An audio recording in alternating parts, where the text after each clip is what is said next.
अस्सलामुअलैकुम जी। यूरोप ਦੇ ਵਿੱਚ ਗਰਮੀ ਦਾ 60 ਸਾਲਾ ਰਿਕਾਰਡ ਟੁੱਟ ਗਿਆ। 1350 ਬੰਦੇ ਇਸ ਦੁਨੀਆ ਤੋਂ ਰੁਖਸਤ ਹੋ ਗਏ, ਬਲਕਿ ਤਾਦਾਦ ਇਹਦੇ ਤੋਂ ਵੀ ਜ਼ਿਆਦਾ। ਲੇਕਿਨ ਹੁਣ ਤੱਕ ਦੀ ਰਿਪੋਰਟ ਦੇ ਮੁਤਾਬਕ 1350 ਬੰਦੇ, ਜਿਨ੍ਹਾਂ ਚੋਂ 1000 ਦਾ ਤਲਕ ਫਰਾਂਸ ਤੋਂ ਸੀ, 300 ਦਾ ਤਲਕ ਸਪੇਨ ਤੋਂ ਸੀ ਤੇ ਬਾਕੀ ਜਿਹੜੇ ਯੂਰਪ ਦੇ ਦੀਗਰ ਕੰਟਰੀਜ਼ ਨੇ ਉੱਥੇ ਵੀ ਹਲਾਕਤਾਂ ਹੋਈਆਂ।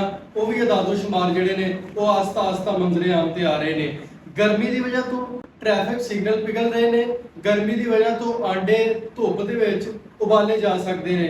गर्मी की वजह तो फ्रांस का दरिया सुक रहा। गर्मी की वजह तो फ्रांस के जंगल नूं अग लग गई।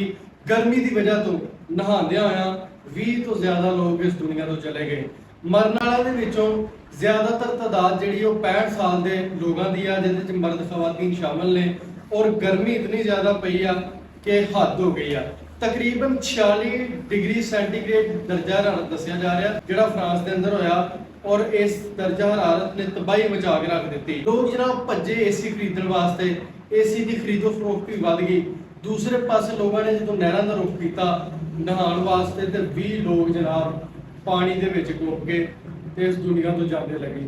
इतनी ज्यादा गर्मी जनाब यूरोप के अंदर पई कि हालात तंग हो गए। उत्थे भी इन्नी गर्मी वैसे ही साडे पाकिस्तान दे विच पवे तो साढ़े वर्गे जोड़े मुंडे खुंडे ने वो दोपहर को 1 बजे चाह मंगवा लेंगे ने और आते हैं गर्मी नूं गर्मी मारती है। लेकिन जनाब यूरोप के की हालात ने कि उत्थे 38 के बंदे मरन लग पे सी। 38 दर्जा हरारत सी जदों मौत होने लग पईयां। 300 बंदा मर गया 38 ते हुण तकरीबन 46 दसिया जा रहा।